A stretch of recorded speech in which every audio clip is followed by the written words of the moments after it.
Praise the Lord church. आज का हमारा विषय है प्रभु यीशु मसीह के दृष्टांत के अनुसार अमीर व्यक्ति नर्क क्यों गया और लाजर स्वर्ग में क्यों गया। बाइबल कहीं नहीं कहती कि अमीर व्यक्ति नर्क गया क्योंकि वह अमीर था। अगर ऐसा होता तो हर अमीर व्यक्ति नर्क जाता। और ये भी नहीं लिखा कि लाजर स्वर्ग गया क्योंकि वह गरीब और दुखी था। अगर ऐसा होता तो हर गरीब मनुष्य स्वर्ग चला जाता। बाइबल साफ कहती है कि उद्धार का एक ही मार्ग है, प्रभु यीशु मसीह पर विश्वास।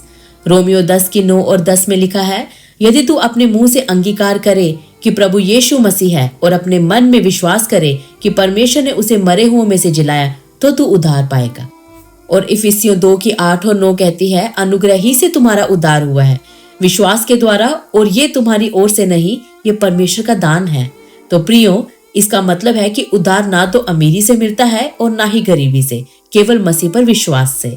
इसलिए प्रभु यीशु मसीह इस दृष्टांत से यहूदियों के नेताओं को ताना मार रहे थे, क्योंकि वह मानते थे कि धनवान और अमीर होना परमेश्वर की कृपा और आशीष का चिन्ह है, और गरीबों को वह परमेश्वर का श्राप और न्याय मानते थे।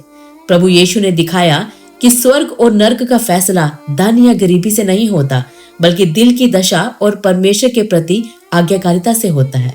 आइए अब हम इसे समझते हैं कि अमीर का पाप क्या था। इस दृष्टांत में हम देख सकते हैं कि वह धनवान यहूदी था, क्योंकि उसने अधोलोक में अब्राहम को पिता कहकर पुकारा। ऐसा केवल एक यहूदी ही कह सकता है, ना कि कोई अन्य जाति। वह अपनी दौलत और सांसारिक वस्तुओं की अधिकता से आशीषित दिखाई देता था, लेकिन उसका हृदय परमेश्वर की आज्ञाकारिता और विश्वास से बहुत दूर था, ठीक उसी समय के फरीसियों और सदूकियों की तरह। इसी कारण उसमें लाजर के लिए ना तो प्रेम था और ना ही करुणा, क्योंकि लेवी व्यवस्था 19:18 कहती है, अपने पड़ोसी से अपने समान प्रेम रखो। और पहला यूहन्ना 4:20 कहता है, यदि कोई अपने भाई से प्रेम नहीं करता जिसे उसने देखा है, तो वह उस परमेश्वर से कैसे प्रेम कर सकता है जिसे उसने नहीं देखा। इसलिए ये बात स्पष्ट हो जाती है कि भले ही वह यहूदी था और मूसा की व्यवस्था जानता था, फिर भी उसमें प्रेम और करुणा नहीं थी। और ये प्रेम और करुणा केवल परमेश्वर पर विश्वास से आती है, जब हम अपना जीवन उसकी इच्छा के अनुसार जीते हैं। इसीलिए प्रियो, यही कारण था जब लाजर उसके द्वार पर घाव से भरा पड़ा था, भूखा था और यहाँ तक कि कुत्ते उसके घाव चाट रहे थे, तब भी उस धनवान के हृदय में उसके प्रति दया नहीं आई।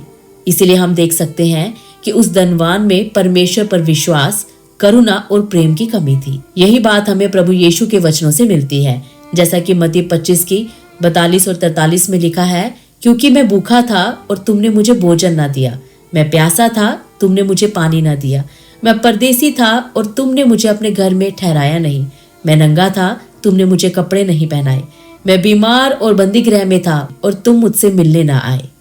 तो प्रभु यीशु यहाँ बता रहे हैं कि धनवान ने लाजर के साथ जैसा किया, वैसा ही उसने परमेश्वर के साथ किया। अगर धनवान लाजर को खिलाता और उसकी देखभाल करता, तो वही उसके विश्वास और प्रेम का प्रमाण होता। इसीलिए प्रियो, ये दृष्टांत लाजर या धनवान की हालत पर नहीं है, बल्कि उस समय के यहूदी अगुवों जैसे फरीसी और सदूकी के दिल की दशा पर है, जिनमें गरीबों और दुखियों के लिए करुणा और प्रेम नहीं था, क्योंकि वह उन्हें नीचा और शापित मानते थे। आमीन। अगर आप इसी तरीके के सवालों के जवाब ढूंढ रहे हैं, तो आप हमारी शॉर्ट्स और verse by verse Bible study की वीडियो को देख सकते हैं।